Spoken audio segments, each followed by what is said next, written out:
All right. Good evening, everyone. The time is 6:30. Welcome to Community Board 12 Manhattan, Washington Heights, and Inwoods General Meeting. My name is Catherine Diaz. I'm the chair as I see some new names from our community or who are interested in learning about our board and our work. We will be a little bit more in silence, waiting for quorum. If you are interested, as you can see on the screen and in the chat, in speaking during the public session, please enter your name and organization or business that you would be representing, if any, within the Q&A. And hopefully we can get started in a few minutes.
Yeah.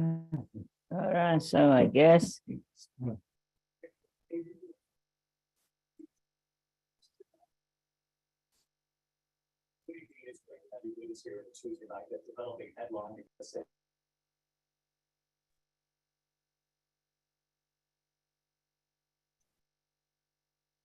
Catherine, no music today?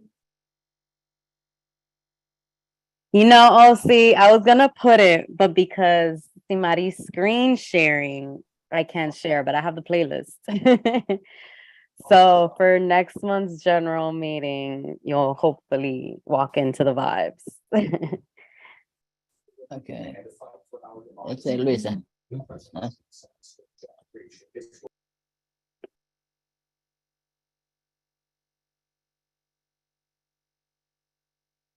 Okay, we're inching closer to our quorum. Again, for some of the new folks that keep trickling in, as you can see in our chat and Q&A, welcome to our April General Board meeting. If you're interested in speaking on behalf of an organization, small business that's up for a renewal or a new license tonight, or anything of concern, please enter your name within the Q&A and affiliation, if any. And you'll be receiving a response from Simari, our second vice chair. We'll be giving folks a couple minutes before we formally get started and go through some housekeeping.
Are we? Okay.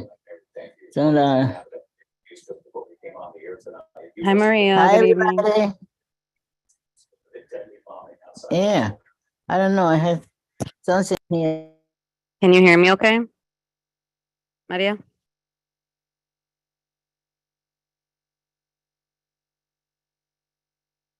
In case you can hear us, we can hear you, Maria. We're just waiting for quorum if you've just joined. Double checking some.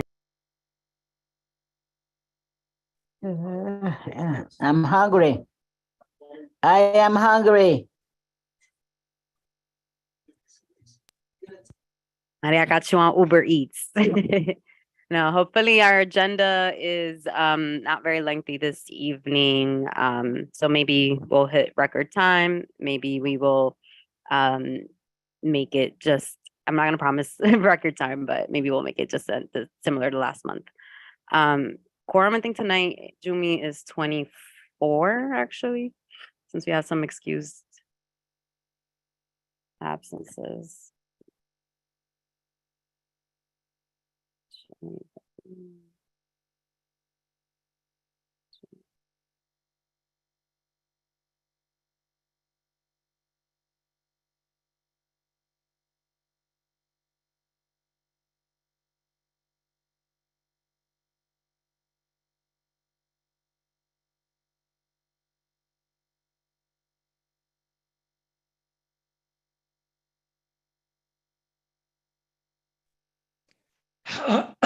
How does the number needed for a quorum change because of excused absences? I would assume, and I don't see Jim here actually yet, that's odd, that because they're excused, the number drops, so, but I might be wrong on that. I don't know. I was just asking. Okay.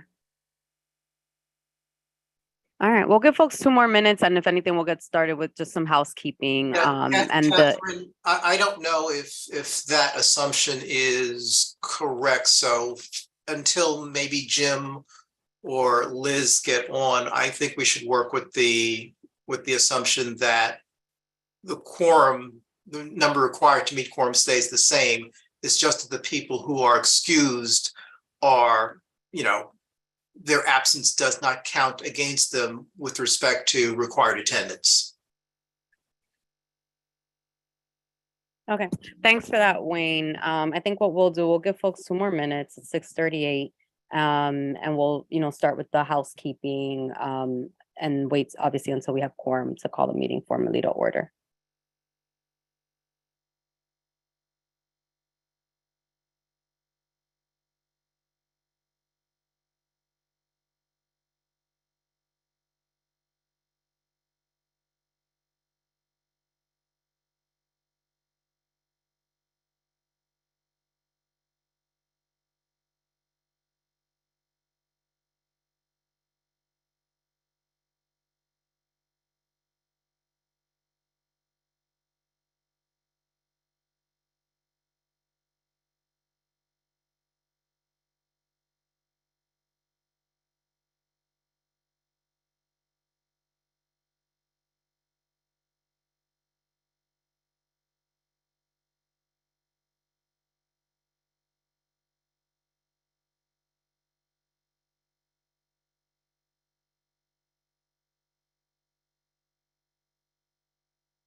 Simari, would you mind going through so we can just do some housekeeping and then we will, thanks for putting that, Tanya.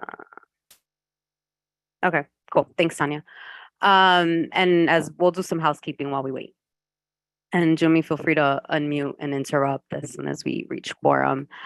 So again, welcome to Community Board 12's general meeting. We represent Washington Heights and Inwood, in case you're very new here. If this is your first time, we're excited to have you. Our general meeting is where we vote on matters that we've discussed through the night. And so this is a much more, sorry, not through the night, throughout the month. And so this is where we get to vote on resolutions that have come before our committees. And there is a portion called our public session where community members, groups are able to speak for 2 minutes and speak to, any concerns or any news or updates of that matter. We will also hear this evening from our other elected officials and their representatives.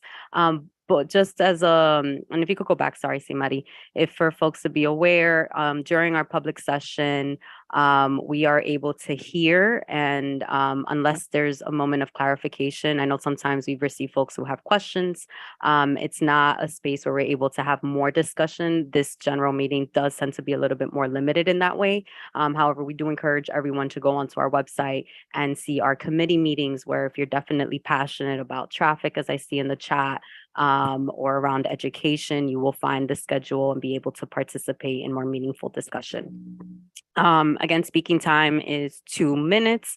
For board members who already know, please raise your hand in order to be called on so we can keep stacks nice and tight. Simari, Angel's running late today, so Simari will be taking time. So just keep on the lookout for her or for her unmuting. For folks of the public as well, the chat is a space because we are under open meeting law. The chat is a space where, we will say something verbally on the record and put in, maybe a link or a resource that we were speaking about. The chat can also be used if there's something, like a technical issue, somebody's audio cut or something of that matter. And so we do encourage and remind folks that that is the purpose of the chat. Our information as far as the board will be available through the chat if you would like to have more longer discussions or have more questions about it. And you'll hear from all of our chairs this evening as well. And I think that is our norms very quickly. Okay, I do think, Jamila, have we reached quorum yet? We're currently at 23. Okay. And Jim's not here. Okay. So I can't call the meeting to order. We can't adopt our agenda or minutes, but I can go into our chair report. So yeah, so we can't do necessarily any business, but we can go through our reports. And so I will share the first part of my report is that yesterday I attended the Academy and North Cove in-person session at PS5. Some other folks on this call were there as well, and it was really great.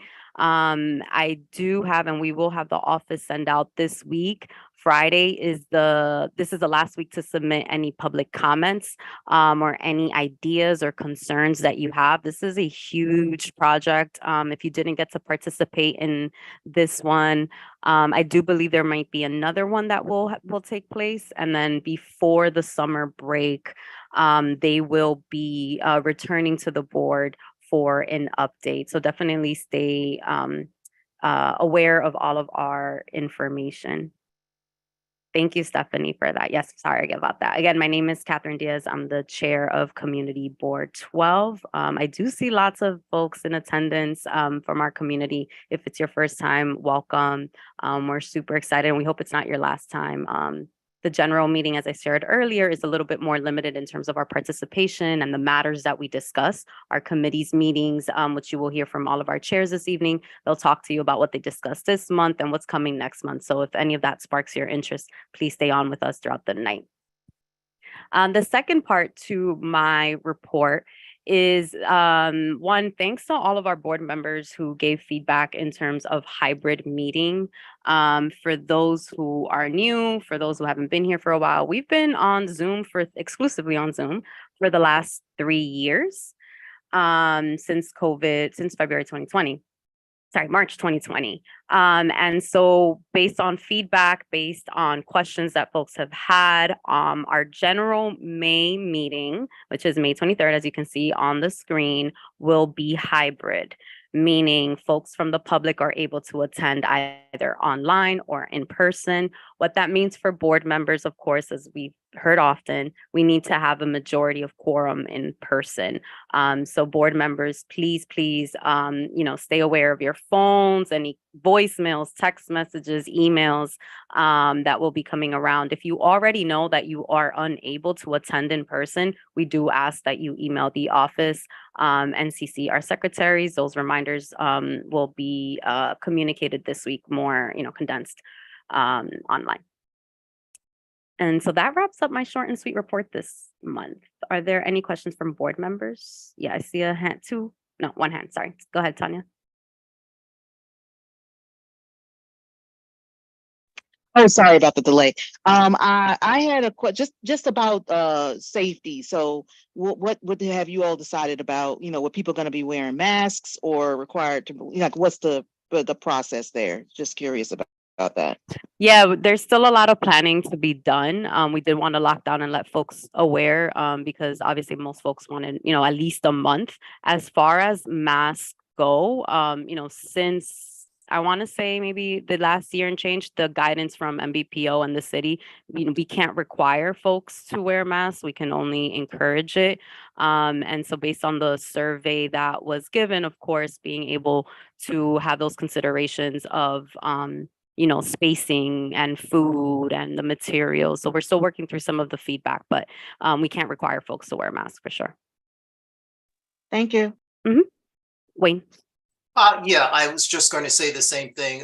When this was raised some time ago, the Borough President's Office pointed out that the community boards in general, cannot require masking. However, we do have to follow whatever regulations are put in place by the venues we use. Right. And those aren't required. They are neither is vaccination. Okay. All right, we're gonna transition then to Ebenezer Smith, who is our district manager, for his report while we do a quick side check on our quorum. Thanks. Thank you, Madam Chair. Always a pleasure being here as your district manager. My first item to report is that the New York Presbyterian Hospital reported at the district service cabinet meeting last week that they are not doing vaccination for COVID-19 at the Morgan Styling building located at 165th Street and Broadway. The reason is that the flow of patients, people requiring the COVID-19 vaccination have been reduced. People in need of getting COVID-19 vaccination should go to the doctor's office or to any of the clinics that the hospital has around. Waste set out time has changed in New York City. That means that the time that you're going to bring your garbage from your building out has changed, and you have two options. And this change started April 1st this year.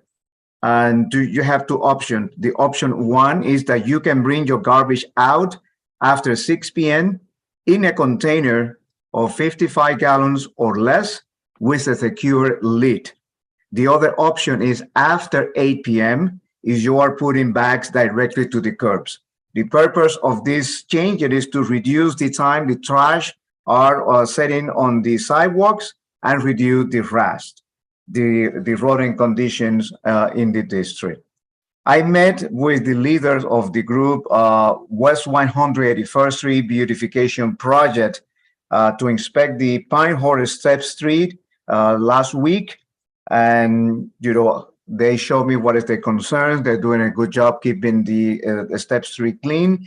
And there are some steps that need to be repaired. I am working with New York City DOT to try to expedite the repairs of the steps that is damaged there. And also, I had been participating in 2 meetings of illegal pesticide campaign organized by the New York State Attorney General and the New York State Department of Environmental Conservation. The purpose of this campaign is to educate people to refrain from buying those illegal pesticide on the street of the city of New York, especially 131st Street and Nicholas Avenue, when you can buy pesticide called Trespasito or Tempo. These are illegal pesticides that are regulated by the state of New York or the federal regulations and may cause harms to children and pets. Committee chairs, you have received the, I cannot put it on focus here, but I have indeed the calendar for May. You receive it. Please check that the date, time for your committee for May, they are correct. And also the agenda item, they are correct. This calendar going to be distributed by the end of this week. Thank you very much. Go back to you, Madam Chair. I have a question. Yeah, before Elsie goes, just want to clarify, we do have quorum and the time is 6:51 when we reached it. Go ahead, Elsie. Ebenezer, was there any discussion about the potential penalties for purchasing and or holding illegal pesticides? No, the discussion has been very, very in details. They want people to forbid, to buy this. And they're also thinking about it, what's going to happen with these street vendors that make their living by selling it. No penalty has been mentioned. The purpose of this meeting is to design a campaign to educate residents to refrain from buying these illegal pesticides.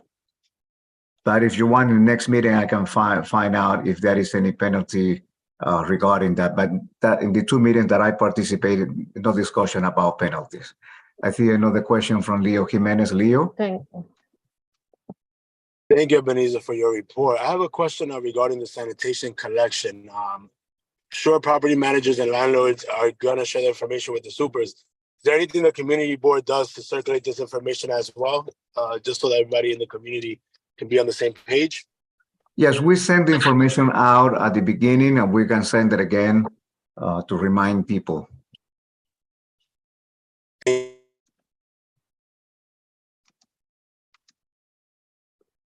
Domingo Esteves? Yeah, and Leo, I saw sanitation mailed out to, I got a mailer from sanitation basically saying and educating about the time change as well. Thanks, Domingo. I'll look out for mine. Is there any other questions? I don't see any other question, Madam Chair, so take it away. Okay, thank you. So now that we have reached quorum, I would like to, sorry, let me go back to my run of show. I would like to hear if there's a motion to adopt tonight's agenda. I move to adopt tonight's agenda. Thank you. Thank you. That's Anthony, and that was seconded by Isidro. Yes. Okay, thank you. And folks should have received the March minutes. Is there an adoption for the minutes? The motion, excuse me.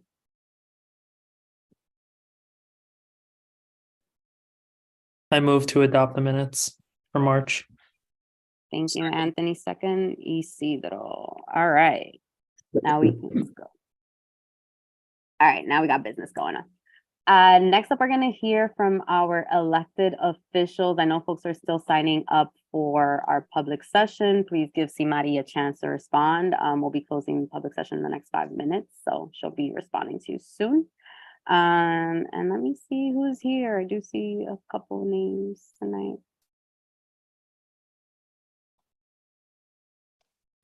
All right, we're going to start. Are you going to see? No, I have it on the run of show if you want to look at it there. Yeah, I was looking for the stocks. Sorry. I think we have Manny de los Santos's office first. Hi, everyone. Can everyone hear me? Yes, we hear you. Okay, and great. I'll start your time now. Sounds good. Well, thank you, everyone. First and foremost, greetings from Assemblymember Manny Los Santos. Unfortunately, he cannot be on the call tonight because the negotiations for the budget is still ongoing, and it actually has been extended until the end of this week. He is negotiating funding in the budget, prioritizing things like housing, healthcare, and much more. He is also preparing to co-sponsor legislation to address fake license plates. In addition to that, he is also exploring introducing legislation to improve fire safety in all buildings, especially residential buildings that may not have access to fire extinguishers. If you have any questions about anything that I just mentioned or overall in regards to the budget or legislation, you can reach out to our office at 212-544-2278. We also have some upcoming events that we are hosting and co-sponsoring. On Saturday, April 29th, we are hosting a community cleanup at Good Shepherd Church, which is on Broadway and Isham.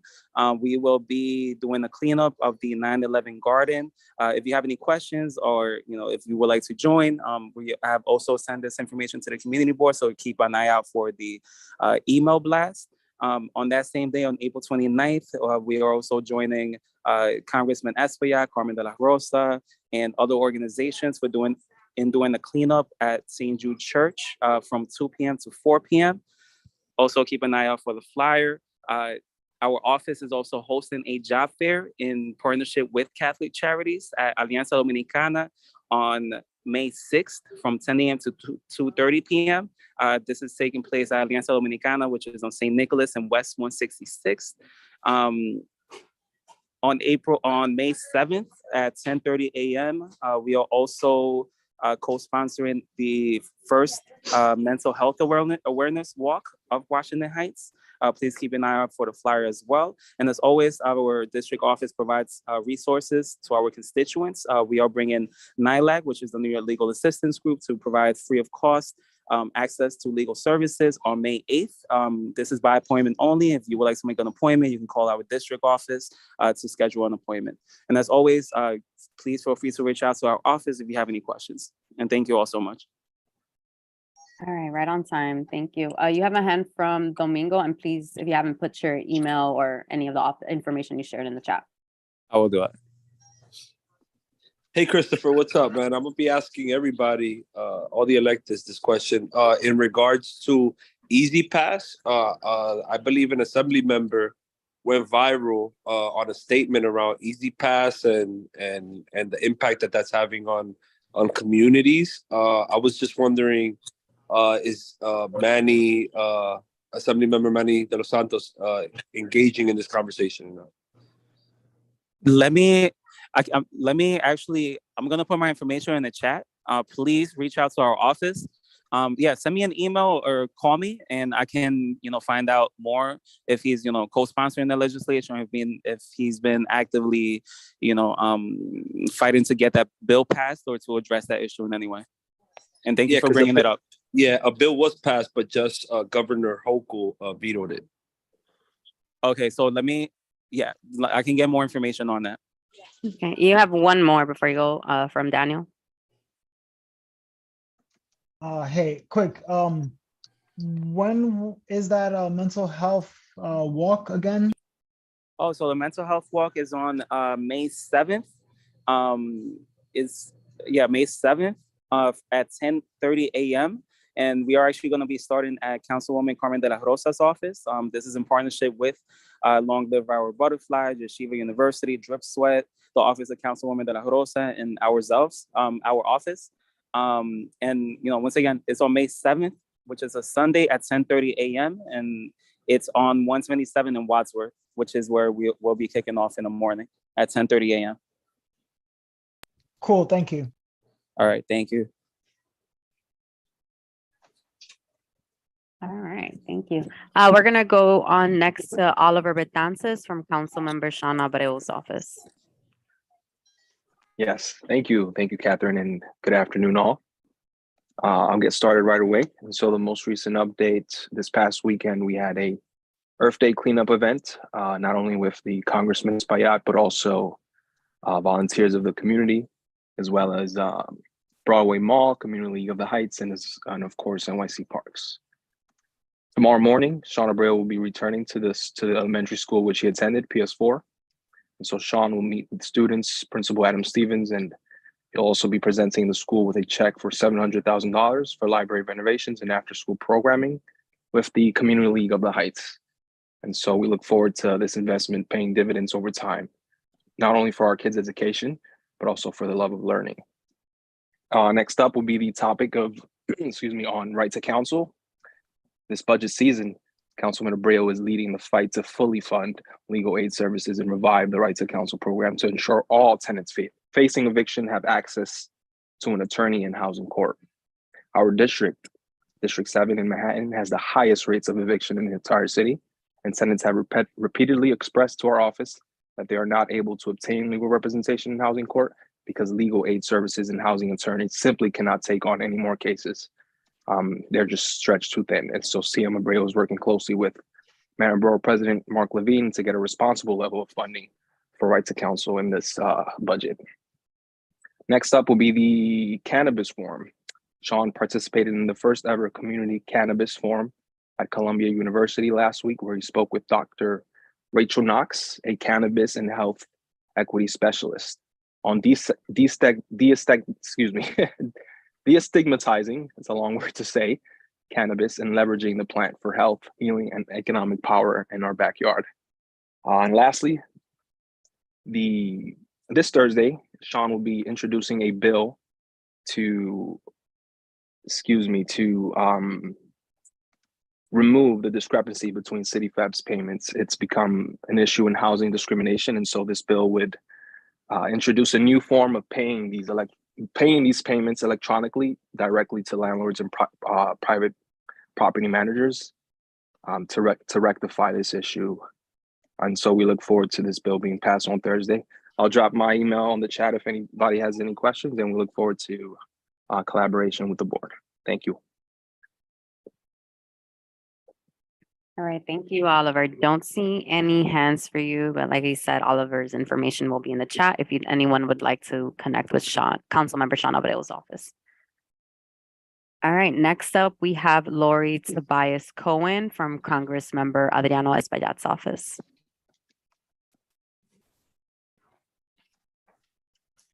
Laurie, so with us? I'm here. All right, Sorry. I'll start your clock now. I'm sorry. Okay, thank you.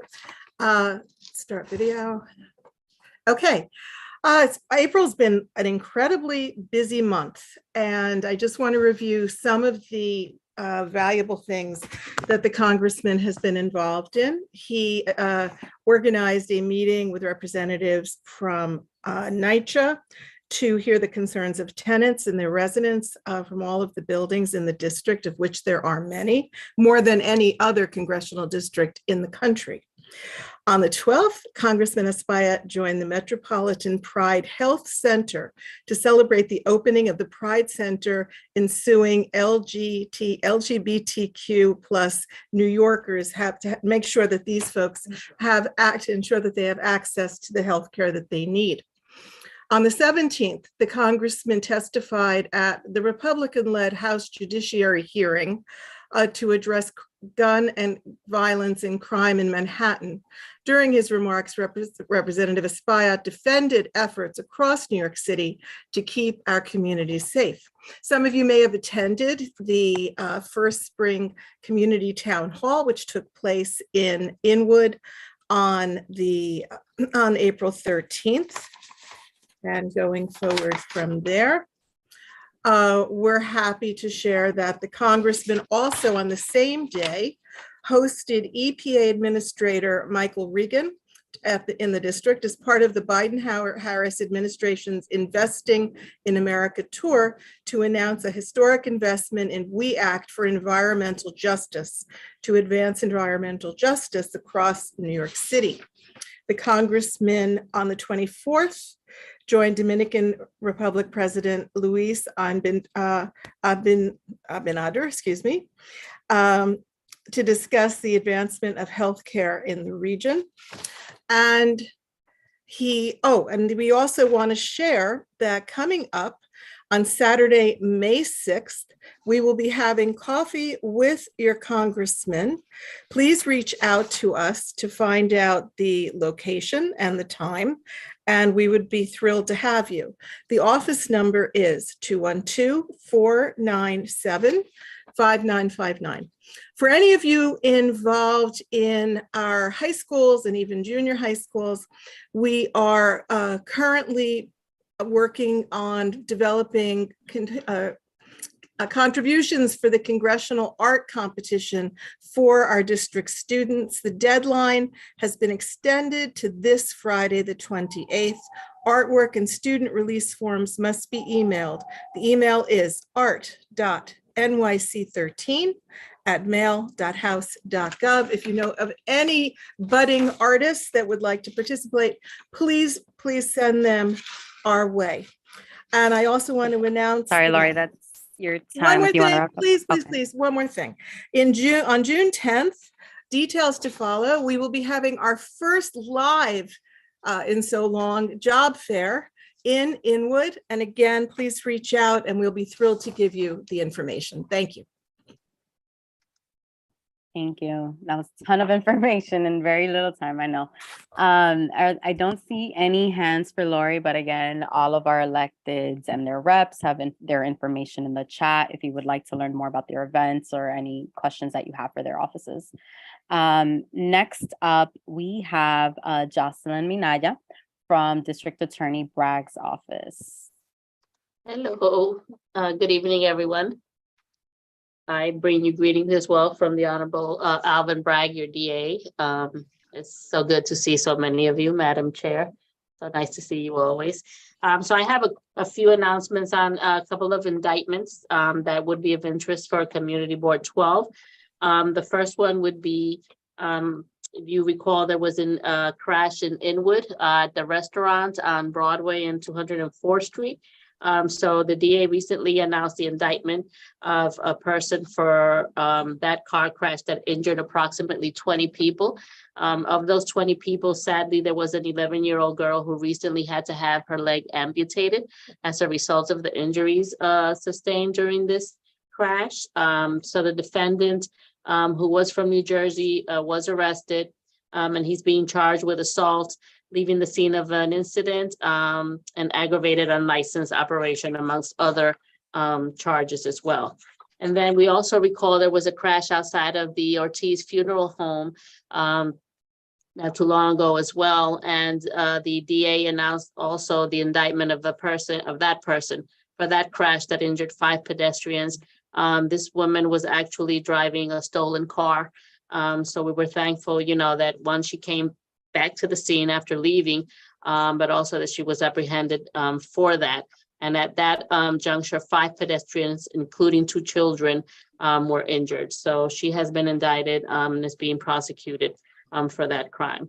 And then while this did not thankfully happen here in the CB12 area, we have a lot of nightclubs.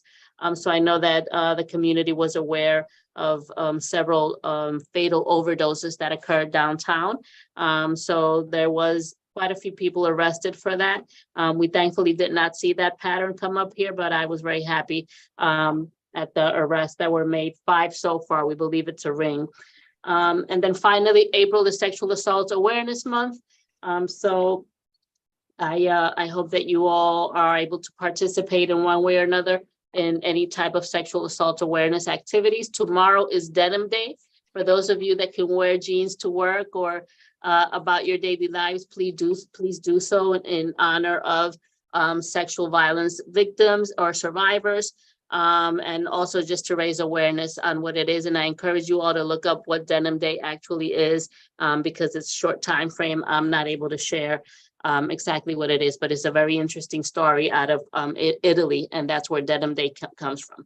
And then finally, we're announcing an opportunity for summer youth gun violence prevention. The DA's office, along with criminal justice investment initiatives, are awarding up to 10 community-based organizations with this RFP for young New Yorkers to get stipends to participate in meaningful programming during the summer. So if you all can please look it up on our website. manhattanda.org. You can find information on the RFP and share with any organization that you think would be interested. Washington Heights, specifically the 3-4 precinct area. So Inwood, Washington Heights is one of the target areas. So please help us spread the word on that. And that's all that I have for tonight. Perfect. Yeah, and that was your time. So thank you so much, Jocelyn. Are there any Thank you. questions from board members? And my info is in the chat, Catherine. Yes, thank you. Thank you. All right. We're going to move on. Unfortunately, questions are only taken in participation at this meeting from CB12 board members. I do see attendees with their hand up. Please grab from the chat their email, phone number, and then of course you can always contact our office. Many of the folks that you hear tonight are do attend different committee meetings or are accessible in that way. So feel free to reach out. Next up, we have Jamila Sandoval from Councilmember Carmen De La Rosa's office. Hi, everyone. Good evening. I'm Jamila, Director of Community Affairs and Scheduler for Councilwoman Carmen De La Rosa.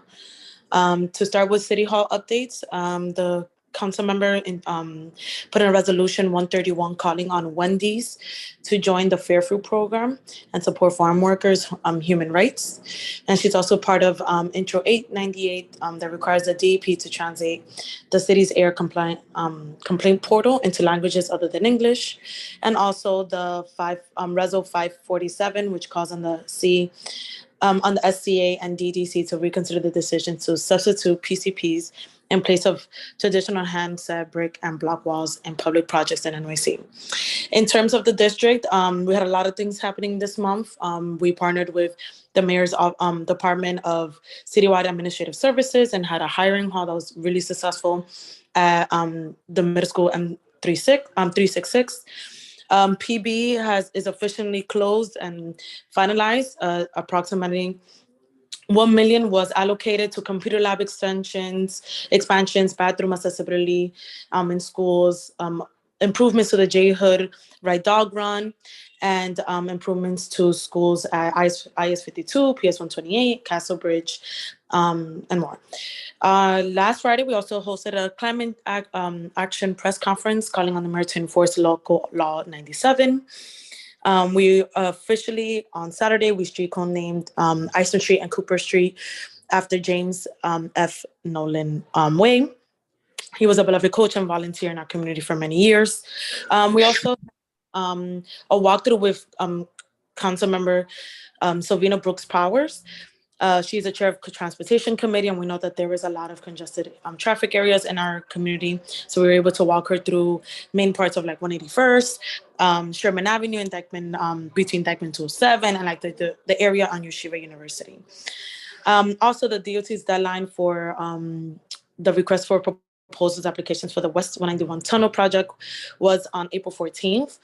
So we're hoping to get some updates or feedback from them once they have all of that sorted out so that we know what is the next steps and share with our community. And upcoming, we have an event this Saturday, the 29th from 12 to 3 in partnership with the New York City Parks Department. It's going to be the Spring Festival, and Highbridge is going to be obstacle course, games, arts and crafts, face painting, Easter egg hunt, all the good things. And that's going to be at Highbridge Park right here in 173rd. And then the month of May, we're going to have 3 movie Under the Stars events with the Parks Department. I'll make sure to share that with Community Board 12 so that it can be promoted through their email blast, and also a Mother's Day event that we're still finalizing details, but it will be the last week of May as well. And I'll share those details as well. Thank you. Oh, that was right your time, Jamila. I'm good then. Okay, thank you. We did get the movie event flyers, so we did, I think, sent that out this week for the first one. There's more in June coming, so I'll send more. Cool. I do not see any hands, but again, tons of information coming our way. Thanks for the presentation. Next up, we're going to hear from Edgar Tavares from Senator Robert Jackson's office. Hey, how's everybody doing? So we do have quite a few updates. My name is Edgar Tavares, and I will be joining these meetings on behalf of Senator Robert Jackson going forward. So the budget is over 20 days late, but the senator continues negotiations in Albany.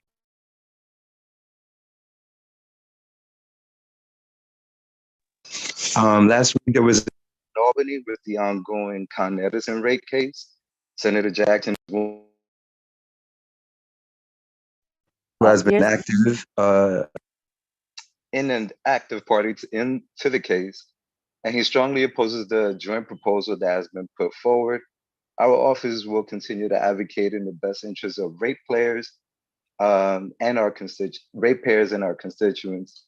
You may find Senator Jackson's statement on social media at Senator R. Jackson on all platforms.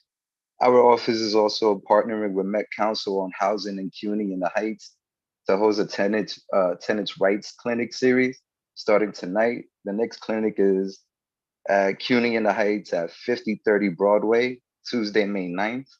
And that's for anyone who has any questions about housing and possibly facing eviction or anything of that sort. Our office is also attending the BSA hearing today at 2238 Cumming Street Development, and presented a statement on behalf of the senator opposing the variance. We also expressed that the developer did an end run on asking for a waiver in spite of the promises made in the inward rezoning that promised contextual zoning. We continue to make all efforts to work with the Armory and Uptown Wagon to provide a free store, and hopefully they'll be set up and ready and running in May. We also hope that you will join Altagracia Faith and Justice Works and our NYRP and our office, including other electeds, for a neighborhood cleanup on April 29th from 2 to 4 at St. Jude's Church, all the way up to 204th Street. Also, thanks to everyone who spread the word for our Portraits Against Gun Violence workshops in collaboration with Artistic Noise and Seco. We are happy to report that we had a great number of youth participants, and workshops will start next week. And that's pretty much all of it. Okay, thank you, Edgar. You got a question from Domingo. What's the question? Yeah. Yeah, it's around the Easy Pass. So I know the Easy Pass has come under a lot of scrutiny. Basically, people reaching six-figure debts because of fees and like a lot of claims around like corruption and stuff like that. So I was just wondering like where Senator Jackson stands on that, being that HOCO also vetoed a bill that would bring more transparency to that process. I don't have that information right now at this moment, but as soon as I do, if I can get anyone, not just you, but anyone who's interested, their contact, and I'll definitely send that right to you. I appreciate you. Perfect. No problem. All right, thank you, Edgar, and welcome to Community Board 12. I'm sure we'll keep seeing you at our general and our committee meetings. Sure. Have a good night. All right, and last certainly but not least, we have a report from Manhattan Borough President. We'll be hearing from Porfirio Figueroa. Thank you, Madam Chair. My name is Porfirio Figueroa, and I am the community liaison for the Manhattan Borough President, Mark Levine, representing Community Boards 11 and 12. I wanted to report that just in time to honor and celebrate Earth Day, the Manhattan Borough Board unanimously passed a resolution in favor of planting 1 million trees by the year 2030. In addition, the Manhattan Borough President, Mark Levine, is teaming with the New York Restoration Project and Urban Garden Center in East Harlem to give away 200 trees with care manuals on April 30th in East Harlem under La Marqueta. You have all been involved in the process of community board applications. We received almost 1,000 applications this year. So thank you for all of you who applied and participated in the discussions. So the Manhattan Borough President's team is in the last stages of community board application reviews, and we hope to make our announcements and sometime the first week of May. You heard me talk about this last time, but our website has a very fresh, clean, new look. It is easy to navigate and has a special feature where you can go to the heading and hit resources and then click events, where you not only can see our upcoming events, but you can also post your community events. So I urge you all to sign up for our newsletter to stay connected to all the things the Manhattan Borough President Mark Levine is doing in New York City, along with all his initiatives. I also want to mention that the Manhattan Borough President recently testified in support of right to counsel, a law he introduced while in the City Council, which provides a lawyer to those facing eviction in housing court. The Manhattan Borough President has called on the state courts to slow the calendar of housing cases if tenants do not have an attorney. I also attended the EDC Parks Community Input Meeting yesterday for the Academy and North Cove Future Parks. As you know, your chair, Catherine Diaz, was there. It was a really great community, robust conversation. And I urge you all to fill out the community review that they have online and before the deadline on Friday. And Domingo, before you say anything, I've already sent a message to our policy team and we will get back to you. That concludes my report. Make that effective. Thank you. Yeah, you have a hand from Isidro first, and I don't know if you want to raise your hand too. Thank you so much, Porfirio. Happy to hear about this tree project that you have from Manhattan. I think that will create a lot of positive news, particularly uptown Manhattan. I don't know if you're aware, but Upper Manhattan has one of the highest asthma rate. And I think that this will be welcoming news for the residents. Please let me know how the bid can assist in perhaps planting new trees. We definitely need lots of trees uptown. So let me know how I can help. There are some tree pits that need to be maintained, and we are more than happy to work on that. On other note, Porfirio, I checked out the new website for the Manhattan Borough President's office, and I noticed that the link to the community board, I don't know if you're still working on that, but it doesn't go directly to what each community board does. It just pinpoints to the members that have been appointed and by whom. Is that still a work in progress, or that is a finished product? That's something that's actually being discussed right now as to whether or not it continues to go on to the link to the community boards. The list of members we've always have done. I also want to mention your first question, or your first point, I should say. I can directly connect you to the New York Restoration Project team person who's in charge of that initiative of tree planting. Thank you. Oh, and Domingo? Yeah, send it to me too, Porfirio. I got some elementary school kids that want to engage in tree planting. That's amazing. That's terrific. I also, we also, the Manhattan Borough President attended a conference on Earth Day itself, and there are about 100 kids from one of the several schools in New York City where he spoke about, how we have to save the planet. So that's a great initiative with youth. Thank you, Domingo. Yeah, we're the only school with a hydroponics lab in the district, so. That's amazing. I look forward to, actually, you know what, let's talk more about that because we would love to visit that. Okay, and sorry, we got one more hand for you from Daniel. Hey, Porfirio. By any Hi, chance, can anyone from the public request to plant trees in certain places? Like especially in my neighborhood, there's a couple of plots of like those like little lands that where they could put trees. Like, can anyone request a tree in certain places? So my recommendation would be to work with your chair, your parks, chair in here in this community board, and identify the locations where you think that might be, applicable. There's one thing to recall and to know when you're planting a tree in a certain area. If it's going to be on a street, it's a very different thing than if it's going to be in the parks. So I behoove you to,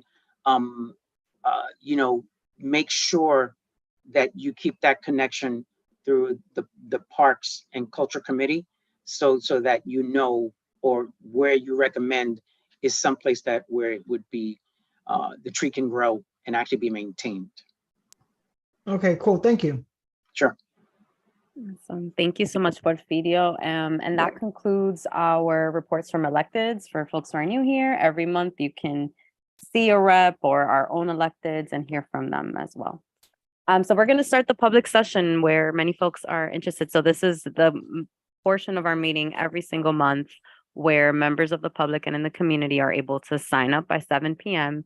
To speak for 2 minutes. So we're going to share your name and the order that you were called. If you're having technical issues, we'll try and circle back. And right now I'll have my phone on the screen, so just keep an eye out for your time. So we're going to start with Danita Nichols from the New York Public Library. Hello, everybody. My name's Danita Nichols. I'm the manager of Inwood Library, and I'm here representing the 3 uptown libraries. That's Inwood Library, currently in a temporary site at 4857 Broadway, Washington Heights Library at 1000 St. Nicholas, and Fort Washington Library on 179th, which is currently closed. So it's a difficult time uptown for libraries and library users because of the temporary services going on. So I'm here to remind everybody that the staffing for those libraries, that the teams are still ready and willing and wanting to come out to organizations to help through the various things that library that you can help through this temporary time. Help people get library cards, show people how to use the electronic information or electronic books, and for the dessert, how to use it to get access through Culture Pass to all kinds of museums and programs throughout, and tickets for performances throughout the city. So to reach us, one of the easiest ways for me to say this is that all libraries now have an email that is the name of the library plus NYPL, New York Public Library.org. So I'm going to put this in the chat, but it's Inwood at NYPL.org, Washington Heights at NYPL.org, Fort Washington at NYPL.org. And if you're not sure who you're going to want to reach, just reach one of those and we'd be happy to direct you. The other thing I'm going to put onto the chat as well is this is National Library Workers Day, as well as advocacy and budgeters going on. And right now is the time that you can post a note, post-it note online that says what libraries have meant to you. I'm going to post that link in the chat as well. And Thank you. Sorry, Danita, that's your time. But please do put that in the chat. And congratulations to all of our library workers. We love hearing from our public library, and I know Aging was there, so we hope to see you again. All right, next up we have Heather Godfrey from the Dance Project of Washington Heights.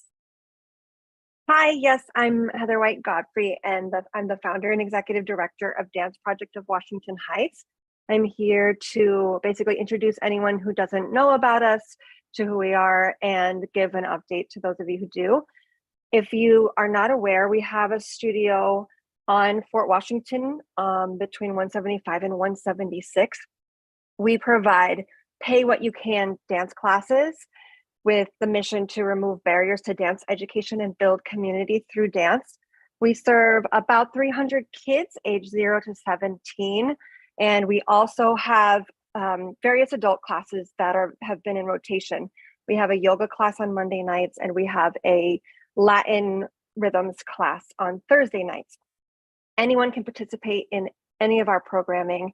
We also hosted for the first time this year a winter and a spring vacation camps, knowing that our school kids, their families really need something for the kids to do while school is on break. And we were highly successful in being able to serve over 50 kids for those camps. And we'll be doing 6 weeks of summer camp in the same way. All of our camps are on a tiered pricing basis so that everybody can afford it at whatever level they're able. And we also have low-cost space rentals for artists and organizations. I will share our website in the chat and happy to answer any questions. Thank you so much, Heather, and please feel free to also forward any information to our office, and we can disseminate it on the listserv. All right, next up, we have Luz Mercado from the NYU School of Public Health. We'll be speaking to a Hispanic ICU experience study. I know, Luz, we only have 2 minutes for this portion, so we can always schedule you for the Health and Environment Committee meeting where you can present for a longer period of time. Yes, sounds good. Thank you so much. This will just be a brief just introduction to the study. My name is Luz. I am a researcher over at the School of Public Health at NYU. And our study, the study that I'm working on, is called the Hispanic ICU Experience Study. And really the motivation behind this study came out from COVID, from the pandemic.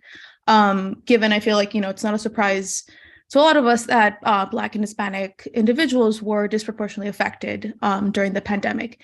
And so really what we were hoping to explore within this study is not necessarily the experiences of patients, but of family members of Hispanic patients, because we know that that family members play a really pivotal and essential role in the recovery of their family members. So essentially, the purpose of this study is to just understand these experiences of family members of Hispanic patients who were hospitalized within March 2020 to March 2022 for respiratory failure. So what we're looking for are Hispanic, Latino identifying individuals over the age of 18, again, that are family members of folks who were hospitalized in an ICU from 2020 to 2022 and that are based in New York City. So that's essentially the criteria of who we're looking for. And the process is pretty simple. We have a general screening where we're just going to ask a few set of questions just to see if you're eligible to participate. And this can be done over the phone for over the course of like 5 minutes or via an online survey. The interview itself will take no more than 60 minutes. And this will be done, it can be done either in person or over the phone. And anyone who participates will receive a $20 gift card. So really that's what this study is about. And we really are just hoping to improve the experiences for Hispanic folks, patients, and family members within the ICU. If anyone is interested, feel free. I'm going to drop my email, but our email is the icustudy@nyu.edu, and I can share that with others in the committee. I'm also connected with Ebenezer, so I'm going to hopefully distribute some flyers as well at the office location. So thank you. Excellent. Thank you so much, Luz. Okay, next up, we're going to hear from Cheryl Miller, our fellow neighbor. Hi, thank you, Catherine. Good evening. So I'm going to try to squeeze this into 2 minutes. It's kind of hard, but I'm not privy to the April minutes from licensing. I was at that meeting, I believe it was 2 weeks ago. So license applicant number 1 on the agenda. It was mentioned that they had speakers outside the restaurant, and no establishment is permitted to have speakers outside. Isidro told the owner that they have to remove the speakers, and he didn't look like he was too happy about it. He said he was going to remove them. I'm not sure if it was a stipulation that they had to remove the speakers by tonight's meeting, but I walked by there like about 2-3 days ago, and the speakers were still up. And just really quick, I think that when any licensee is especially up for renewal, if they have speakers outside their establishment, it should really be like a stipulation, like as far as like with the sound limiters, where they have to submit the receipt by the general board meeting. I think that should be something similar, where that by the general board meeting that they would have to submit a picture showing that the speakers have in fact been taken down. because a lot of times they'll say, yeah, okay, we'll take them down, and then they don't take them down. So I just wanted to mention that. But the speakers, as of 2-3 days ago when I walked by, still were up, have not been taken down. Thank you. Thank you, Cheryl. And for folks who did not catch that, for the minutes, it was in reference to agenda item number 1, Fort Washington Pub on 165th Street. Next up, we have Odette Wilkins from Wired Broadband. Yes, hello, everyone. This is Odette Wilkins, and I'm President and General Counsel. I've been a technology attorney for over 20 years, and I've come to the board and also to your transportation committee meeting regarding the Link 5G towers. You've been designated as an equity district, so we're not looking at just a few towers. You're designated for 73 towers.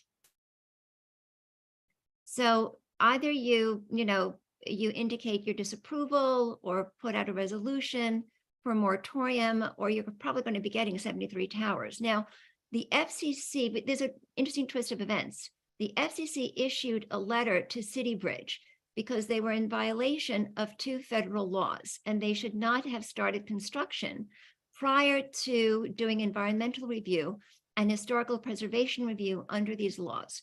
It's the National Environmental Policy Act and the National Historic Preservation Act. And so now City Bridge has to engage in review on every single one of these towers because they're considered a major federal action and a federal undertaking. And they cannot proceed with construction until this is done. And they were supposed to have done it before constructing a single tower. So I thought that you'd be interested in knowing that this just came down on Thursday, April 20th. So I just wanted to alert you to that. And again, I am available along with other experts to really give a fuller presentation in the committee. Okay, thank you, Odette. I don't know, Anthony, is it a quick clarification, like you misheard something or? Well, Is your hand sort of. Yeah, I didn't hear the name of the government agency. She used an acronym. Can you just clarify which federal government agency has issued an order against them? Yes, it's the Federal Communications Commission. Okay, the FCC. And then can you provide a source to the 73 towers? Just so we know. Yes, I can provide you with a source. I can put it in. Am I able to attach a document or attach a link to in the host and under panelist section? I think you should be able to. If not, I know Porfirio also put in the chat to drop that information there. Okay, great. yeah. Yeah, because if you all got upset with one in front of 689 Fort Washington Avenue, I can't imagine how upset you would be if you knew that 73 towers were all being constructed. No, I hear you with that. It's just the public session, unfortunately, is limited in that we can't necessarily engage in discussion. So that's why for Leo, same thing. If there was an acronym you didn't catch or anything like that, if not, the email is in the chat, so there can be more discussion. Okay, Thank cool. you, Yeah, I Odette. just wanted an email for discussion. Okay, perfect. Thank you. All right, that leads us to our next speaker, which is Adriana Coca from Rita NYC LLC. I believe they are on our reso for this evening. Hello, everyone. My name is Adriana Coca, and I'm the owner of the new French restaurant under the established name of Rita NYC, to be called La Crêperie, at 808 West 187th Street, New York, 133 in Washington Heights. I want to thank Community Board 12 and the Licensing Committee for allowing me to come here today to request the approval of temporary on-premise liquor license and temporary retail permit. My restaurant is between Fort Washington Avenue and Pinehurst, across the street from France Market in 187 corridor. The restaurant will serve classic French crepes and waffles and future classic French comfort food for dinner with a capacity of about 65 guests. We hope it can be place for families and the community to come and enjoy dinner in a casual, friendly atmosphere. A little bit about myself.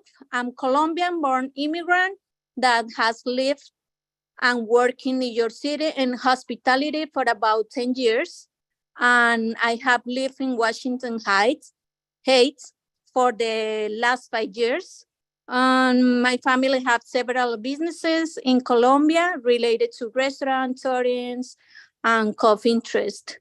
I'm here today with my business advisor and restaurateur, George Almendros, with whom I have worked for over 8 years. He's the former owner of La Cocina, now called Refried Beans, former owner of Yumi Thai on Broadway 207 Street, La Piñata on 181st and 207 Street, and the former Banco Heights restaurant, among others. I'm sorry, Adriana, that's your time and we only get Okay, 2 thank you minutes. so much. But Thank folks you. have noted your reso item. Thank you. Okay, thank you. All right, next we have, we're almost there, folks. Sue Peters. Sí, como para no.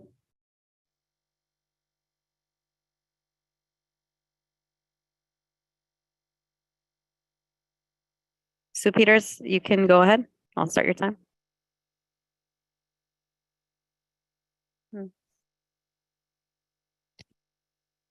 Sue, if you're not able to hear us, Yeah, I I unmuted her. Yeah, I see. Sue, I know your hand's up. If it's okay, Sue. Oh, Can you hear me now? yes, now we can hear you. Sue. Oh, great. Thank you. I'll start your time. I just want to press upon the board, for the sake of your community and the people who live in it, to learn the essential facts about the jumbo 5G infrastructure that's trying to be put on your sidewalks 10 feet from where people live. You have to learn these essential facts because the city is not telling the public about it. They're just telling the public about the great benefits, but nothing about the cons of it. What are the radiation levels currently in your neighborhoods, and how much more radiation will come with these 32-foot jumbo cell towers, each single one of those cell towers housing up to 5 antennas, not one antenna, 5.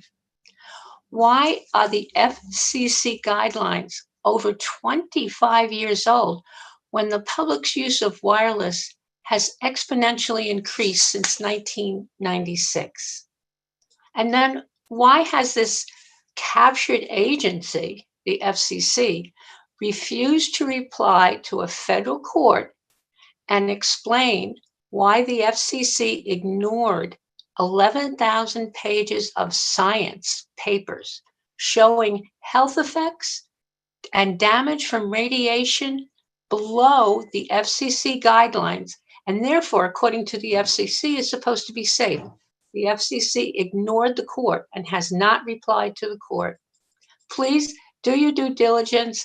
I'll put a couple of links in the chat for people to look up and read and educate yourself. Thank you so much. Thank you, Sue. And last but certainly not least for our public session is Christian Vitari, I believe. Yes, Vitari.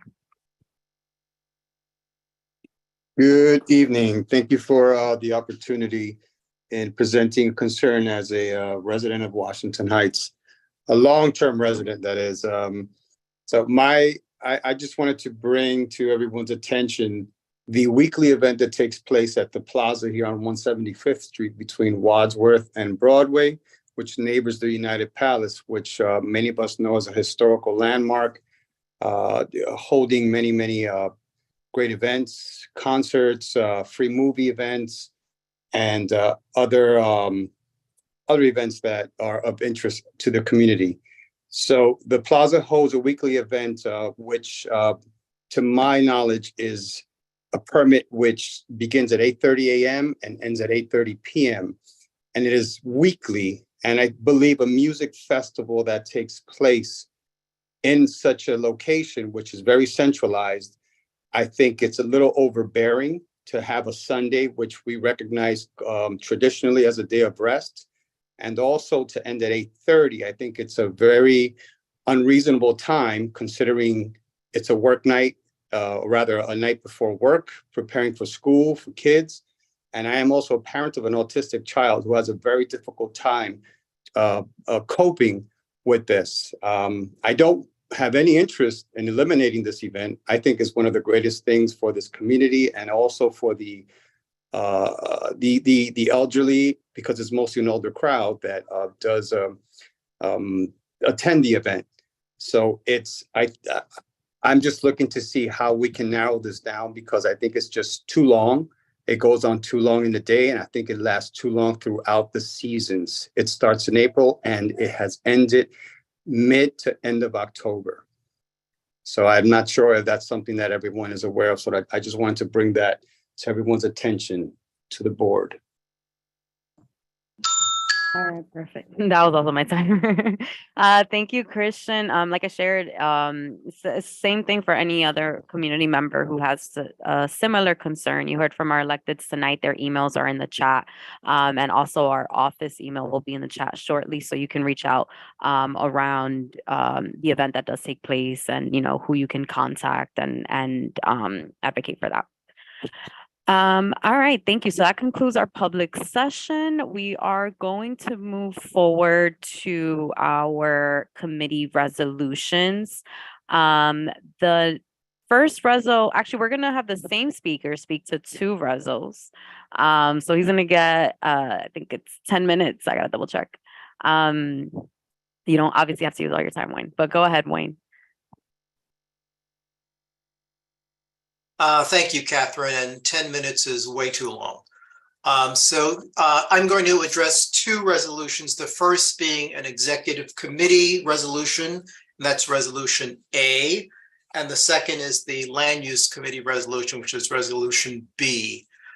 Resolution A went to the executive committee because the subject cuts across a couple of committees, and Committee Board 12 worked with the predecessor of the JMAX Bond Center, which at that time was called the City College Architecture Center, to prepare the first and only district-wide land use and neighborhood planning study for Washington Heights and Inwood, and we completed that 2008. And since then, we've had ongoing conversations with the Bond Center about how we might collaborate again, updating the planning study, preparing a digital planning platform similar to what they've created for Community Board 9, and more recently working with us to analyze the borough president's housing opportunities plan.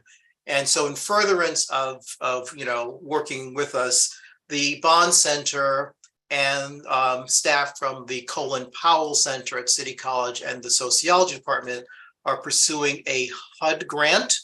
And that HUD grant will allow them to work with us to look at issues pertaining to housing and economic development and community development, and environmental issues such as climate change. They're looking for CB12 to provide a letter of support and commitment, working with the Bond Center on this. The executive committee passed a resolution authorizing the chair of the board to execute such a letter. The second resolution, or rather resolution B, is actually from the land use committee, and that pertains to a request for evaluation that was submitted by a series of tenants at 101 Cooper Street, asking the Landmarks Preservation Commission to designate that building as an individual landmark. The Community Board and the Land Use Committee have actually engaged in conversations in the past looking at buildings in the Inwood area that merited consideration. 101 Cooper was in fact one of the buildings discussed in the 6 to Celebrate work that was done by community volunteers several years ago. The committee supported the request, but also urged the Landmarks Preservation Commission to go beyond looking at this individual building and also to give greater attention to other apartment buildings in Inwood and Washington Heights that merit consideration and of designated apartment house historic districts, which is something that has been discussed at this board for like the last 20 years. Any questions on either resolution?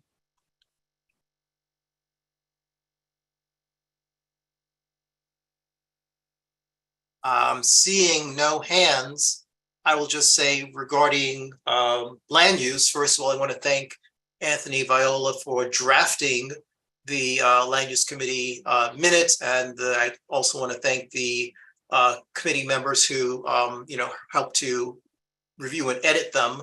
I refer my fellow board members to the minutes of the April meeting to get a fuller sense of what we discussed. And just to wrap up the discussion of landmark designation at the May meeting of land use, which is next Wednesday, we'll be considering LPC's proposal to designate 935 St. Nicholas Avenue, also known as the Duke Ellington building, an individual landmark. And 935 was listed on the National Register of Historic Places since 1976. So that's nearly half a century ago. So we will be looking at that proposal next week.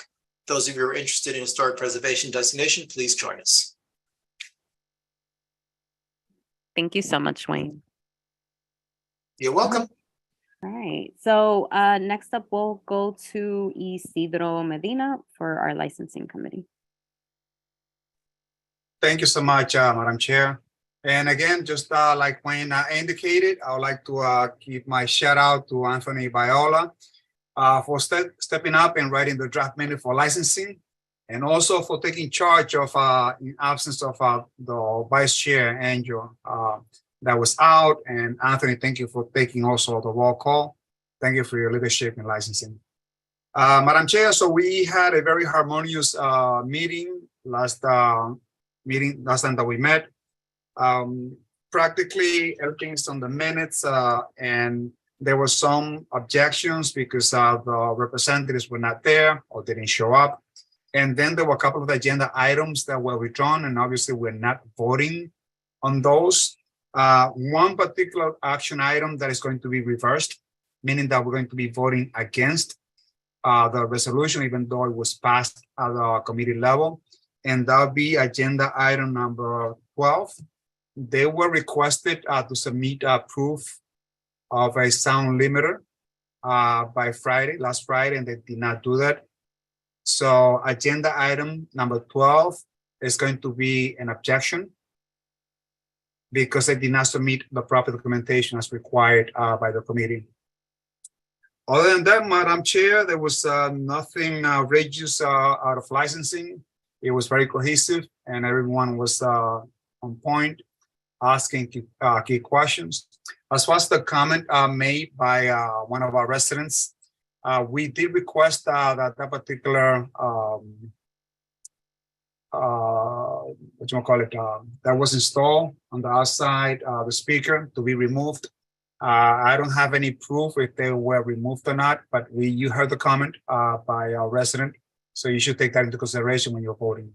And on that note, Madam Chair, I'm going to open up the floor for questions. You got Steve, Tanya, and Darryl in that order. Mr. Simon. Yeah, thank you. I have three, I think, quick questions. Number one, with respect to Tazo, I was unaware that the ownership has changed, but I'm not aware that there's ever been a noise issue there. My second question is, I'd like to figure out what the issue was with Penny Joe's, why they were requesting a waiver of the last 11, 12 days of the 30-day notice. and what the significance is. They said that the owner here is quoted in the minutes as saying, if he didn't get the waiver, he may need to close the establishment indefinitely. And my last question is, with respect to number 14, which restaurant is that? We have the corporate name, but I don't know which restaurant it refers to. Thank you. So as far as agenda item number 14, that's called Rita NYC LLC. They have not come up with a DBA name yet, so that's that can come up later on. As far as Penny Joe is concerned, they were requesting a waiver of the 30-day notice. However, this community board doesn't provide waivers. We know that they are under the strains of making sure that they get the license, but because we don't have a pattern of giving out waiver, we recommended that they submit a draft copy of the resolution that was passed by the committee at the committee level, with the understanding that the final vote will take place today. And on that note, we feel for them that, of course, it's hard, but they have to be on top of the businesses. I mean, I think that if you know that you have a license and your bread and butter depend from it, you should be on top of it and make sure that you come to a community board and submit all the paperwork on time and not wait until the very last month. And that's what happened. It was just that they submitted this very late. I don't know what's going on in that business other than that. But again, if you have a business, you have to be on top of your license. And Steve, your first question, I completely forgot about. What was the point? Yeah, the Tazo restaurant, which is a small cafe near 157th Street. You're saying that the reason that we're now objecting to it is because they didn't provide proof of a sound limiter, but I'm not aware that there's ever been a noise issue there. But I don't think that that's in reference to a Tazo, though, is it? Yes. It is not. No, it is not. It is not in reference to Tazo.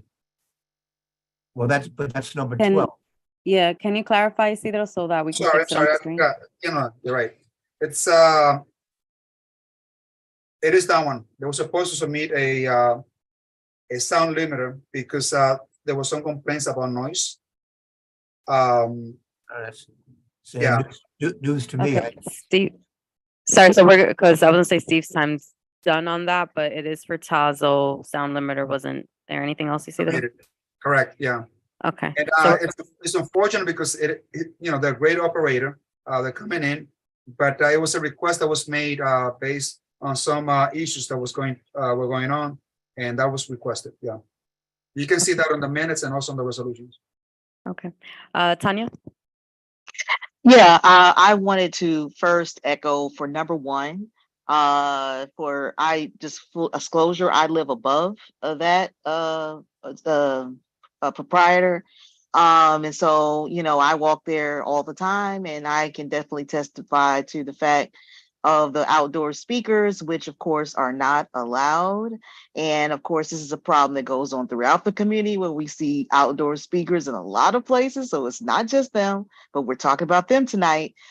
So yeah, I have some serious concerns about that because it's very disruptive, and people should not be, violating the rules in that way. And there should be more oversight to that sort of activity. So I would ask that people, take that into consideration in terms of how they vote. And then lastly, number 4, that particular area and the same proprietor owner of that's also with Mama Juana. There are numerous complaints about that from people who live above, people who live around the corner. I mean, it's constant. It's just ridiculous. And I think that, as we're, cracking down on Tazo, we need to do the same thing to other people who are continuously violating sound, noise requirements. And again, I get, hear this all the time, and people sending videos and people sending stuff. It's just out of control.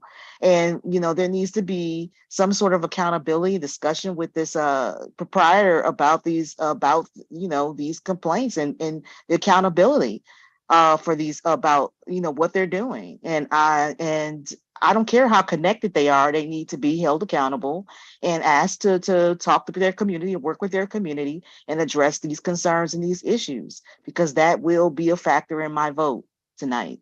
Thank you. Right on time. Thank you. Next up is Darryl. Yeah, hi, thank you. Back to number 12 with Tazo, it said something in the minutes about dogs being permitted. Can you elaborate on what the issue was?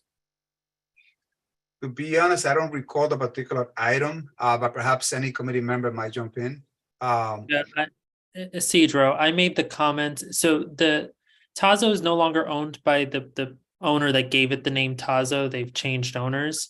And I wasn't aware of that prior to the meeting. And so when they expressed that during the meeting, I still felt it necessary to comment on some of the issues I know going into Tazo quite frequently. I live in the neighborhood, and one of them is that I've often seen non-service animals in the establishment. Thank you, Anthony. Okay, yeah, I was just thinking it might be helpful to clarify in the minutes, because when you just say dogs, I don't know if people knew if they were service animals or not service animals. So maybe to clarify that would be helpful. Sure, we can amend the minutes. Thank you. Okay. Next up is Daniel, and we wrap up with Bruce. I think just for clarification, if I'm not mistaken, 14, the one that's Rita NYC, is that new creperie? I think one of the owners just finished speaking about the place, right? 800 808 West, right? Right. Okay, cool. Yeah, I just wanted to say that because it didn't have the name of the place, but I do remember the owner of it speaking, and I just checked back on the agenda and all that stuff. I think they're great operators. Okay, and last and certainly not least is Bruce. Yeah, I'd just like to clarify number 12 too, because I go to Tazo and they've been closed for a while, and I'm not sure what this sound issue is all about, per Steve's point. And I don't have a problem. Well, I've never seen dogs there. So it's been closed for a while, and there's a new owner or proprietor putting in a new restaurant there. So I'm not sure what's going on here. It's a new ownership, and the request was made to submit that proof of the sound limiter was holding up on this case, where we decided to reject the applicant. So he's proposing to have music there? Is that it? Because it's never been a sound problem there. I'm sorry, Bruce. I recognize that. I just wanted to say for process, Maria had her hand up, and your first question was first responded to. So if I can get Maria, and if there's anything else Isidro can clarify related to Tazo, we'll let him do that and move forward. Thank you so much. I am always also concerned about this situation with Tazo, because I live like a block away from there. Never heard about music loud or anything like that. I never saw an animal on that premises. They keep the outside, whatever it is, the shed, very clean and neat. And I'm surprised to hear that these are, concerns. That is more of a computer labs for the young people in our community. Most of the people who, to patronize the place are, they have laptop, they have computer, but I have not heard about anything like there's the place is so small, and a DJ. I mean, I have no idea where would they put a DJ on that particular thing. But I would like to. It's one of the nice places that we have in my community, and I vote against most of these things. So for me to air my concern about this situation, I would like to have someone to look in a little deeply into this particular place. Yeah, if I may, Chair, As far as that task is concerned, do understand that the committee, first of all, voted unanimously to approve this license because of the operator, because they have been a great establishment in the community. But it was a request that they submit a copy of the receipt, something that we have done traditionally. Also, they noted that the space has not been properly soundproofed. When we see that the space has not been properly soundproofed, we got to be careful making sure that no sound goes out of the premise. We thought that was going to take place. We were confident that we're going to submit the documentation. We hold that place in high regards. It's just the fact that they did not submit a copy of this. And the fact also that they're going to be closing around 11:30 to 12 midnight. And that was the reason why I would think we requested that particular item. Next one. Yeah, so we're gonna take Barbara and then close with Anthony. Again, folks, as is mentioned, we vote how we vote. I think Isidro has mentioned sufficient information. So at this point, if you are raising your hand, please let it be, if you to clarify. But your vote is your stance. Barbara? Just quick issue, the Cheryl Miller spoke to and Tanya spoke to about the outside speakers. Was that considering Fort Tryon Public House, number 1? Correct. Okay, thank you, because I'm doing the minutes. Thank you. That's all. And Anthony. I just wanted to clarify that my comments made during the committee did not play a factor in this being shifted to an objection, nor was it a stipulation. It was comments I just made for the record during the committee meeting. Just felt that necessary. So specifically comments about me personally seeing non-service animals in the establishment did not factor into this turning into an objection. Thanks for clarifying, Anthony. All right, and so with that. But Barbara, it's the Fort Washington Public House, not Fort Tryon. Oh yeah, great catch, because there are two. Yeah, this is the 165th Street location, number 1. Jumi, are you ready? I can give a hand as well. Yes, I am ready for roll call. All right, take it away. Hey, good evening, everybody. It's Jumir Nakova, your Assistant Secretary. And I'm going to start off with resolution A and B, and then all the licensing resolutions, which are 13. Okay, so starting with Joel Abreu. Yes to all. Thank you. Marielle Ali. Can you come back to me, please? No problem. Richard Allman. No on one, yes to all the others. No one as in licensing, right? Again, please. You said no to 1 in licensing. Right. Okay, thank you. Yes to all other resolutions. Thanks. Mary Anderson.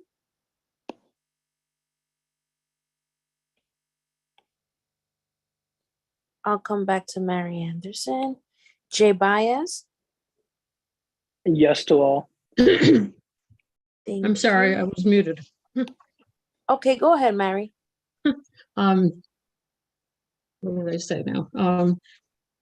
No to number 1, yes to the rest. Thank you so much. Okay. Jacob Banas. No to number 1, yes to the rest. Thank you. Wayne Benjamin. No to number 1, yes to the rest. Okay, thank you, Wayne. Welcome. James Berlin. No to number 1 and no to number 11 and yes to the rest. Thank you.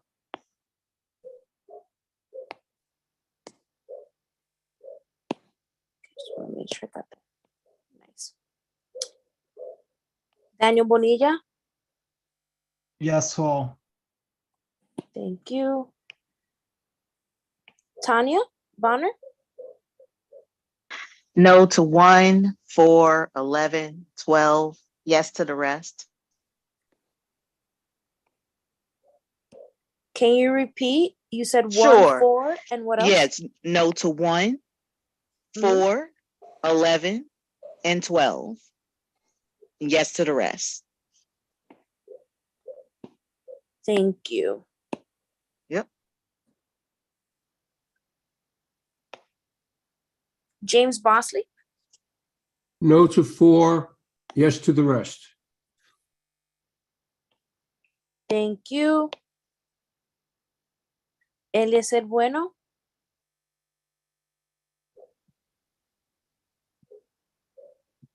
I'll come back to Eliezer. Daryl Cochran, sorry. It's Cochran, yeah. Abstain on 1, 4, and 7. Yes to the rest. Jimena, yes to all. Sorry, I was trying to unmute. No problem, Eliezer. I got you.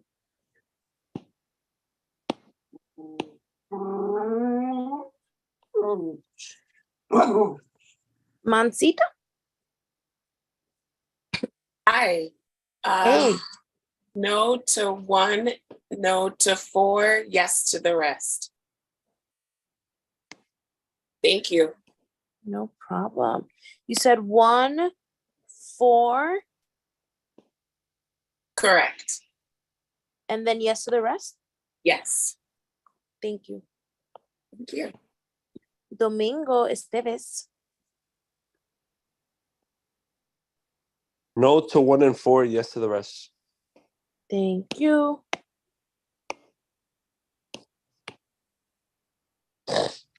Florinman. Yes to all. Thank you. Barbara Frazier. No to 1, yes to the rest. Thanks, Barbara. Marie Hernandez. Yes to all. Thank you. Leopoldo Jimenez. Yes to all. Thank you. Joseph Kalansky. I'll come back. OC. No to 1, no to number 4, yes to the rest. Thank you, OC.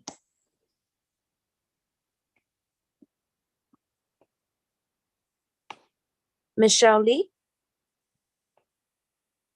Hi, Jamirna. I would like to vote no to 1 and no to resolution B, which I believe is the Cooper use. Street one.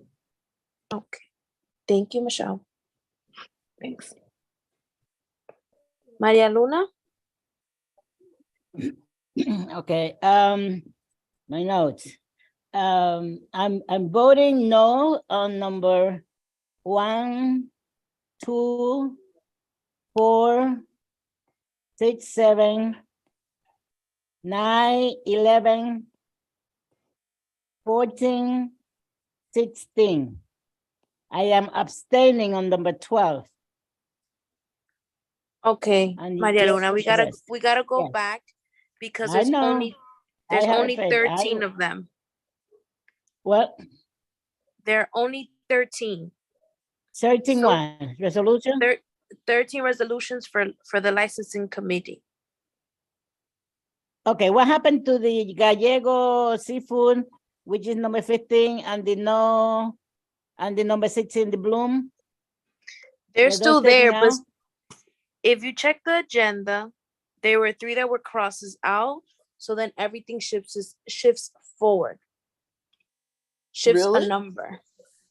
Wait a second. So, hold on, You so- withdrew- there are three that were withdrawn, 5, 8, and 10. Exactly. Okay. Now, you have But two the numbering resolutions, stays A the and same. B. The number stays the Right. same. Correct. Yeah. Okay. So Maria, Now, start you from the want top me- again so we can work it. Mhm. Yes. All right, so I'm going with the no's. Starting number 1, 2, 4, 6, 7, 9, 11, 14, 16. I'm missing the 15. The 15, okay. Is 15 is also no, and the 16 also no. Okay, thank you. All right, so the rest is, now I am also, I am abstaining on number 12, which is the taxon, unless this thing is clear. Okay. Thank you. All right, thank you, dear.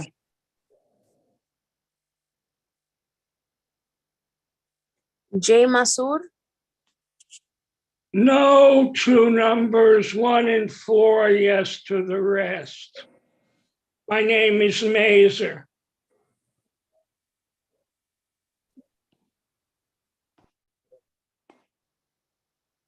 and you said 1 and 4, correct?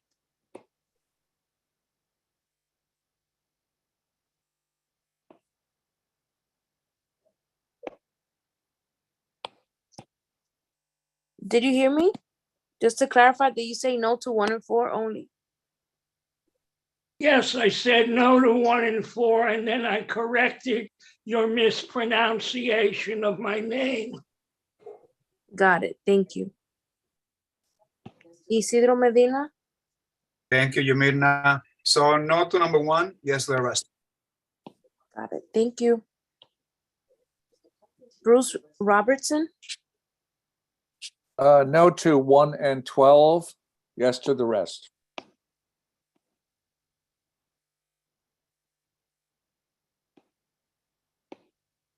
thank you. Steve Simon, Yes, no to 1 and 12. And I'm abstaining on number 4 and voting yes on all others. can you repeat which one you abstained from, please? Number 4. Okay, thank you.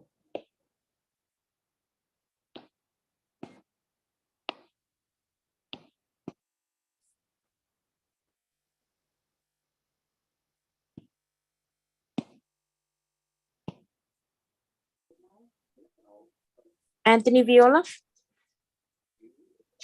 No to 1, yes to the rest. thank you.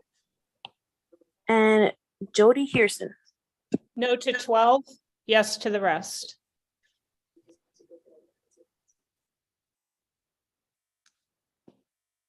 thank you. Did I miss anyone? I believe I was coming back for Marielle. You miss Yep, that's Mariam me. James. Okay, one second. Let me get Marielle Ali and then I'll circle back. Go ahead, Yes, Marielle. thank you, Jumina. No to 1 and yes to the rest. Thank you. All right, so who did I miss? Mariam James. All right, talk to me, Mariam. Yes to all. Thank you. Okay, that's all for me. If I missed anybody, You please gotta let me vote. know. And I gotta vote. Okay. I say yes to all. And Madam Chair. No on 1 and yes to the rest. Got it. Thank you. All right, thank you. And everyone, we're going to move on to the next portion of our meeting, which is committee and task force reports. We're going to start with traffic and transportation. Thank you.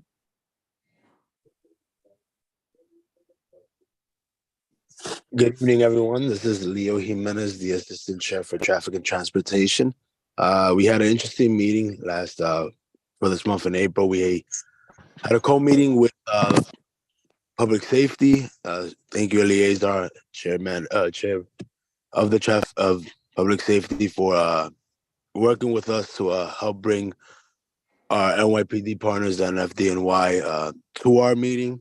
We had both the committee members on both sides and the public in general have a dialogue with NYPD and traffic enforcement.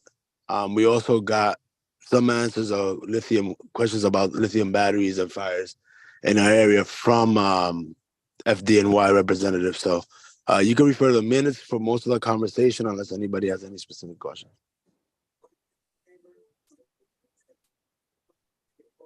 Thank you. Okay, thank you, Leo. Next up, well, that's fitting. We have Eliezer from Public Safety. Good, thanks. Extremely excited to see Leo stepping up. Debbie's done a great job at making sure that the conversation of, making sure that our board members as part of the conversation and as far as the leadership. So Leo did a wonderful job at leading the meeting and making sure that the points were driven across and the questions were answered, and most of the time around the issues of transportation and public safety. I'm sorry. So as he says, the minutes are more reflective of anything that we may remember to say this tonight. So thank you once again, Leo. Great job. Awesome. Our second joint meeting of the year. Next up, we have our concerns of the aging committee with Mary Anderson. Good evening, everybody.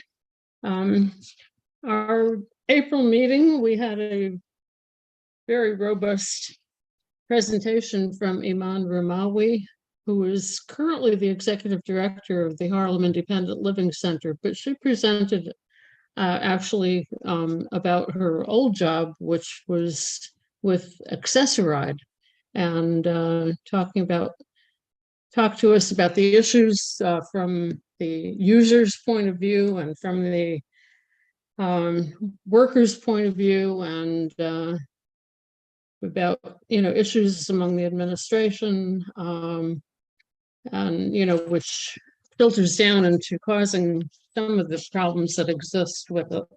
So there were a lot of questions and answers provided. And she felt that inaccessibility is the problem, not disability, especially when it comes to the buses. We talked a bit about that as well, along with talking about people with disabilities. Our May meeting, we're going to have a presentation from Megan Molina, who's the Assistant Director of Government and Community Relations with New York City Transit, about Omni, and what it is, why it's being replaced, why the MetroCard is being replaced, how you sign up for Omni, how you get, when it's going to roll out, when and how to get the reduced fare Omni cards, et cetera, et cetera. We're also going to have a brief presentation from Barbara Baer from New York Foundation for Seniors about a home sharing program that they have, where younger people share a home with a senior for a variety of reasons, to provide company and some assistance, but also sharing the rent, etc. So it can be a win-win situation. And then Richard Allman and Ebenezer Smith are going to talk about the ribbon cutting ceremony that we attended for Columbia's new dental/health mobile van that is going to be rolled out.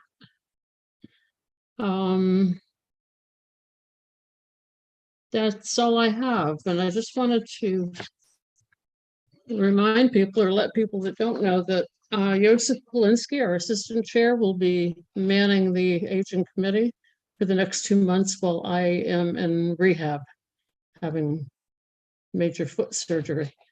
So, thank you. Good luck, Thank you. Mary. Get better soon.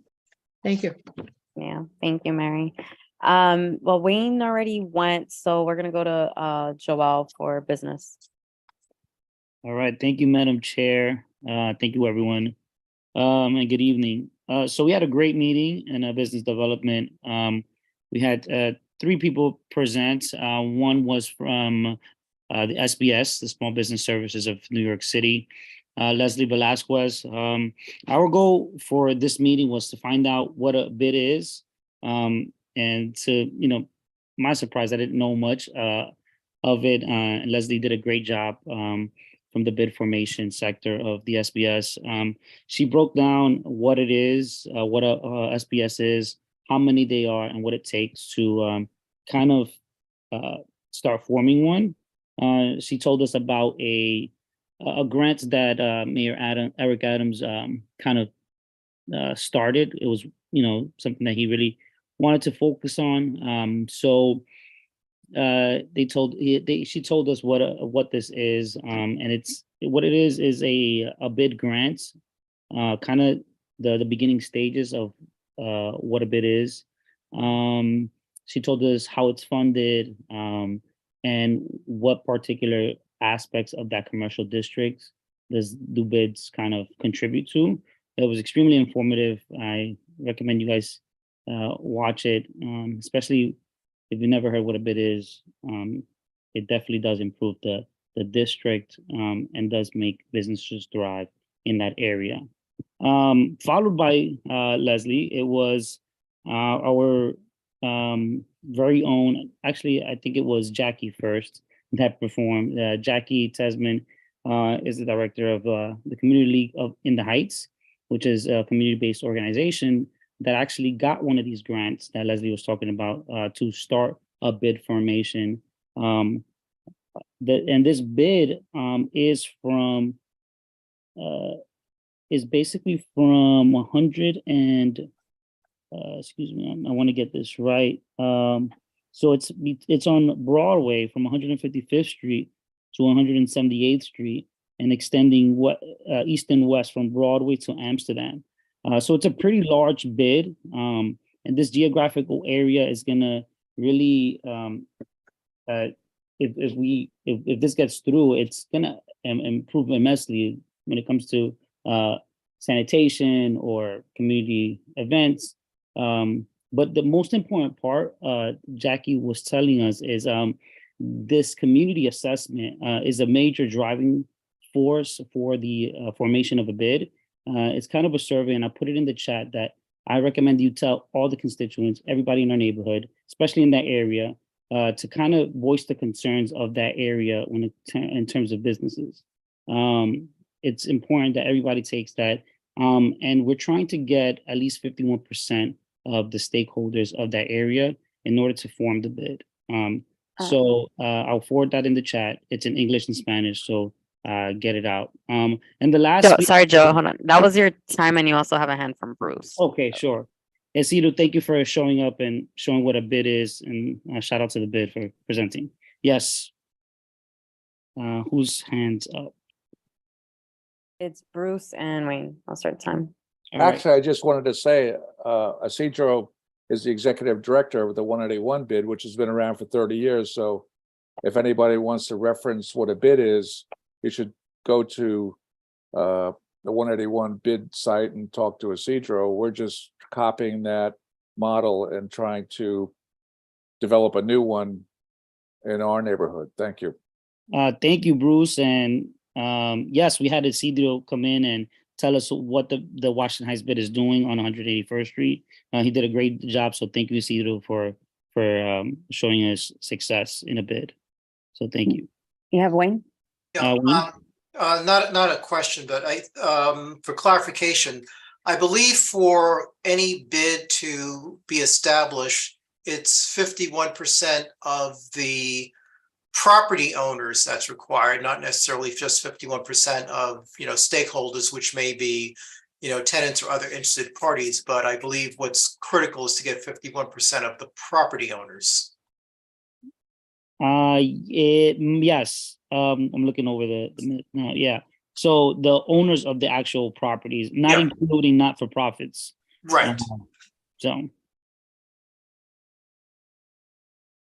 Yeah, so thank All you. right. Thank you. And thanks for dropping that in the chat, Joel. I know the board office is going to be disseminating that information widely. Thank you. All right. Next up, we have Faye with Youth and Education. Thank you, Madam Chair. Yes, I just wanted to refer to the minutes. But yes, I would like to acknowledge, and I hope you, Madam Chair, also acknowledge the effort and the commitment of Jacob Banas, who has been consistently very committed to the work that our committee is doing. And I really want to say publicly thank you to him for his commitment. And I also would like to take this opportunity to invite everyone to join our education forum on May 6th, which is going to be held at the Roseberry, Columbia on 168 and St. Nicholas. And this is a forum in which we are going to bring a charter school and the Department of Education, both systems together, so the community can get to know exactly where we are standing with each system, basically asking for an update and what is the present direction that both systems are taking. So all are welcome to join us. And I hope that sometime this week we can start also sending out this invitation to the community. And this is it. Thank you. Great. Thank you, Faye. Next up, we have Marielle Lee with Housing and Human Services. Hi, good evening. Hi, good evening, everyone. Yes, Housing and Human Services. We had a Mikowski foster care presentation on encouraging members of the community to become foster parents. They talked about the need. There is a flyer which I need to send to the office staff to circulate for wider knowledge. We were meant to have a presentation from the Department of Veteran Affairs, but unfortunately due to timing, that didn't work. And so we're going to look to hopefully have the representative back for our May meeting. We did though spend a significant amount of time with Council Member Sean Abreu, which was really helpful. We had a really engaging conversation on some of the current legislation that he has put forward on right to counsel, which we heard a little bit about earlier today. The committee did agree to put forward a resolution in support of that legislation, but also put forward a potential resolution on the vacancy rates within the different departments across the city and the impact that has on, services for New Yorkers. And so that's something that we'll be picking up during the May meeting to take forward and to take a vote on and hopefully present to all of you at the May general meeting. That's it from our end. Thank you. Thank you, Marielle. Next Parks, Liz isn't present tonight, but let me know to refer to the minutes. And I shared about the Water Street Cove at the beginning, or sorry, not Water Street, about Academy Street. And last and certainly, not last, Health and Environment, Steve Simon. Yes, at our last meeting, we had a presentation from the medical center about it, the All of Us research program, which is a national initiative that began under Obama for precision medicine. It's a program focusing on underrepresented populations and with the aim of closing the gender and racial gaps. There's a consortium of healthcare institutions in New York that's involved with this program, including Columbia, New York Presbyterian, Weill Cornell, Harlem Hospital, a couple of others. Their goal is to enroll 90,000 people to participate in this program. And over the last 5 years, they've enrolled 30,470. One of the benefits of this program, if you enroll, is that you get genetic results from from the blood test that you give them, and you can learn about maybe predisposition towards possible diseases.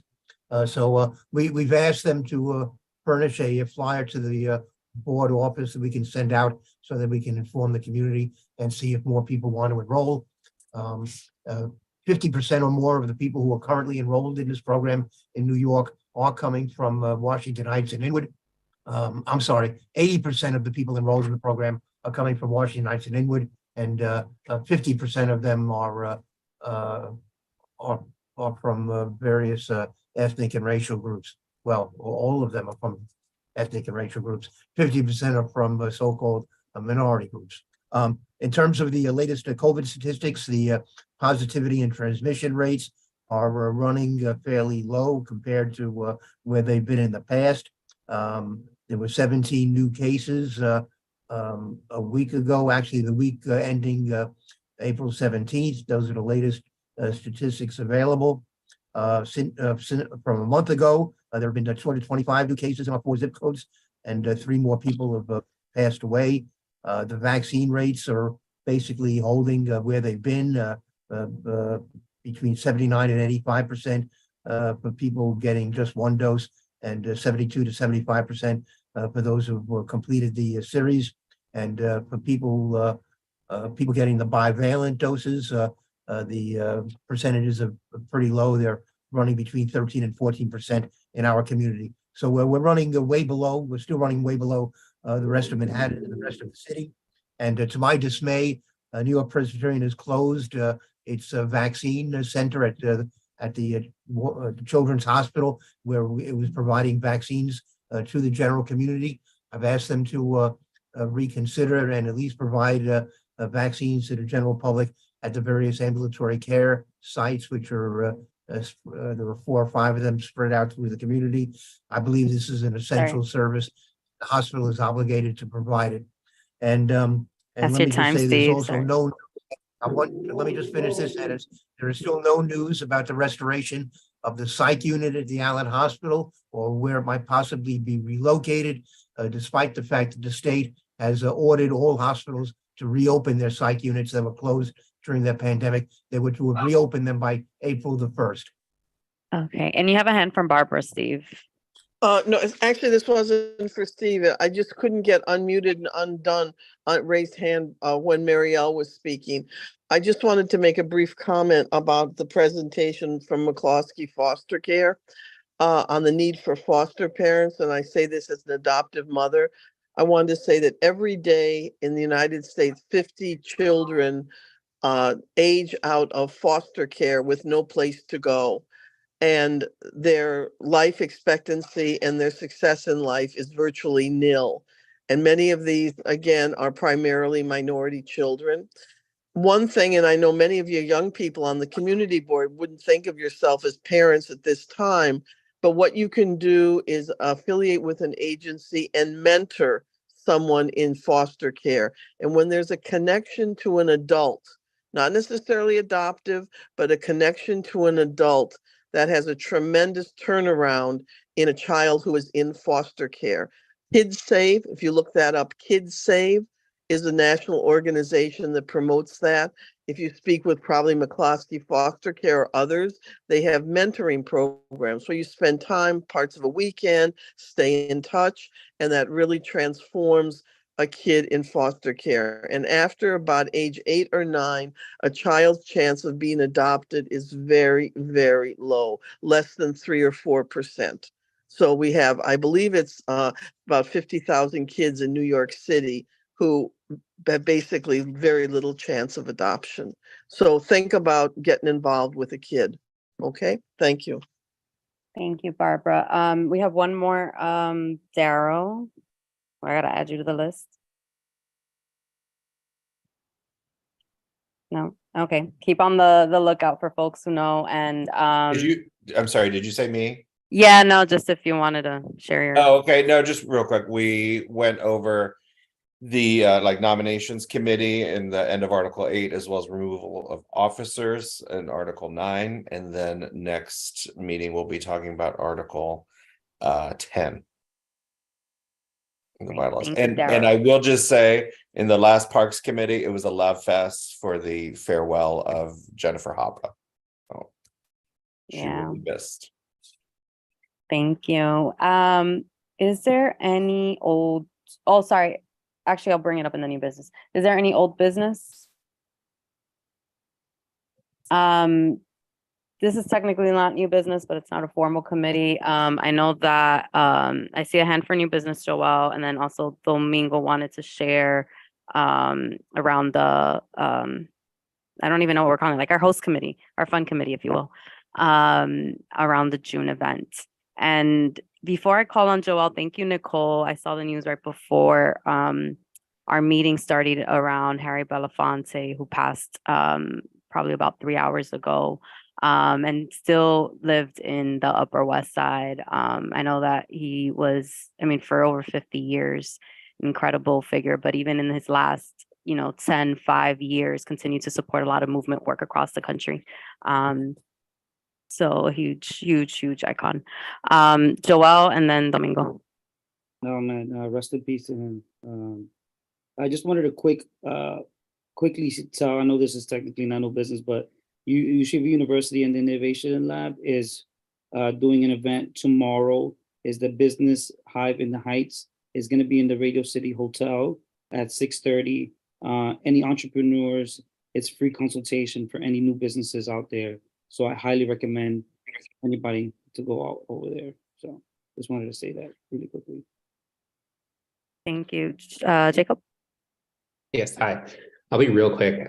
Just back in January, our community board had passed a resolution to create a cannabis task force, and I haven't heard from Nobles or anyone in a little while, and was just thinking perhaps in our May meeting or June meeting, we could get an update from the cannabis task force on things they've been considering and working on, especially as the cannabis landscape continues to shift and evolve. Yeah, thanks, Jacob. I should have shared. He messaged me this morning. He's actually traveling for work, so he's excused, but they are working on some meetings to share. So for sure, stay on the lookout for emails in May. And Domingo? Yeah, so I want to formally thank everybody who attended our last gathering. I think COVID taught us a lesson on coming together after being apart for so long. So I know in June, I believe Kathy told me every quarter, right, Kat, if I'm not mistaken? Around the events? Yeah, so yeah. the next event is in June. If you're interested in, I know that we have several people who've asked to join that, whatever that is, the committee, the gathering, but the hosting will happen sometime in June. We're looking for venues down Broadway. We started on the southern part of Washington Heights, making our way north. So the next area would be, I would say 80s, 90. That should be like the area that we aim to be present in, and hopefully engage not only board members but community members to be able to connect with board members as well. So I look forward. I'll be sending an email out soon. In the next newsletter, there will be also more information on how to get involved. Look forward to everybody participating. We had 75 plus people attend our last gathering. This one, we want 100 plus, so we could keep engaging our community and keep making a connection between the board and our community. Thank you very much. And just to add, on the board member newsletter, I'll put the call out again so folks can join. Jumirna and Barbara, before there might be a motion on the floor. Hey, good evening. So I pretty much just have a quick question, and it's around the formality of events that the board creates. So what I'm trying to figure out is how do we market our events? Like, let's say for social media, when or how do we approve if an event is truly sponsored or created by our community board? Because I feel that sometimes I see events promoted by the board online, but it's nowhere formal through any of our like meetings or on our website or anything like that, because usually certain events go on our calendar and then online I see other events being labeled as CB12. So I'm just trying to clarify, how do we go about, I guess, approving which events have our name tied to it? I'm not sure if I caught the full question, and I know this is probably more germane to the executive committee. But what I will share, if there is one events that we promote through the listserv that, we don't haven't, that we're just promoting as part of public interest. Two, there are committees who organize or host, hearings. They might have events themselves or that we choose to kind of like organize. Those usually go through committees, and committees then are the lead organizers for events. Then there are events that I don't know, I'm thinking usually kind of I've seen more like our electeds will have forums or kind of major institutions that will ask to sponsor. This is again in the bylaws, but those again tend to go through exec, and or if it's specific to a certain like the waterfront conversation. But that's how, I mean, we can kind of talk about it offline in terms of, because there's multiple layers to it, I could say. And that's more germane to I think at exec or even to exec. I see a couple hands. Danny, I know you have a question, I think, around results. Jumi, I don't know, sorry, since you raised the question, if the tally is prepared that you can respond to, or share. If not, folks will have to wait till the board office gets the full tally. Riqueta, In ¿cómo tú public. estás? Hold on.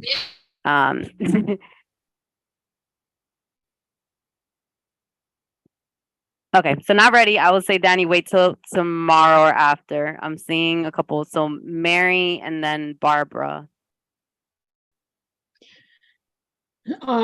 Speaking of events from other organizations or, other than sponsor, that are sponsored by the community board, like COA, the Washington Heights Inwood Council on Aging, of which I am co-chair, is going to be having a conference in June, on June 15th. So there's going to be a save the date flyer coming through, and I'm hoping that we can get it e-blasted through the board. The name of the conference is going to be Aging Strong, and we're going to be talking about resilience of older people through the pandemic and, a variety of other things. There'll be a keynote speaker and a panel, and just a nice event. It's going to be hybrid, so that, people can either come in person or do it virtually. So Okay. FYI. Yeah, thank you. And then Barbara. Just really quickly, I was walking along Nagel Avenue the other day and I bumped into, can people see me at this moment? Yes. There is a new place that is opened. I urge everyone to go. It's called La Cocina de Doña Nina. It is a delightful restaurant that's decorated in like a rural Dominican place, like thatched huts and stuff. It's family owned and very quiet and so forth. And Isidro, I urge you to stop by. And it's taken over the place that was formerly a really several miserable clubs that the police would generally close in like a month. I mean, it was a horrible known spot. And so this place is just very delightful and really I don't know how to call it, folkloric type restaurant. And so very delightful to be in. And it's right there at the #1 Dykeman stop, just a half a block off of there. So stop by. Thank you, Barbara, for sharing. And I realized we didn't have the announcements on the screen. I apologize that these are all more relevant for announcements. Danny and Eliezer, because we're really at the portion of our agenda where there should be a motion. All right. It's just real quick. Real quick question. Which committee can I talk to about mopeds or motorized vehicles on sidewalks? It's becoming a pest. That is traffic and transportation. So with Debbie or Leo. Thank you. And Eliezer?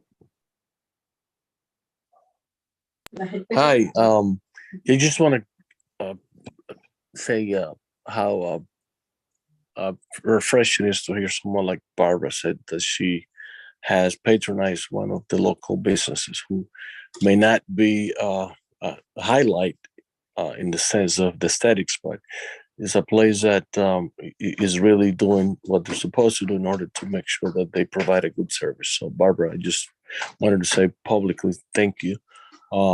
In the light of what you've always done, which is support our small businesses. Thank you. Timberland. Motion to adjourn. Wait a second, I was called There on. wasn't a second. Yeah, go ahead, Jim.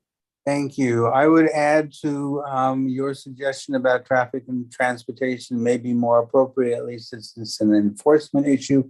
It should go to the Public Safety Committee. But I mean, it might be appropriate at both. In fact, that's one of the issues we probably discussed when we just met together. Yeah. So I would suggest both committees. Thank you. Yeah. Thank you, Jim. Motion to adjourn. Is there a second? Second. Daryl seconded. Thank you, everyone. Good evening. And I am so excited to see half of y'all in person in May at Rustberry. Stay on the lookout for a bunch of emails and texts and calls. Enjoy everybody the rest of your night. And to the public, thank you for sticking around. I love all the slides that you put up. So amazing. I love it. Shout out to C. Marie. She is on 2 devices, sliding away. Thank you. Good evening, everyone. Bye. In Thank June, you. make sure Take to care, give all. your executive committee a drink. Like, I won't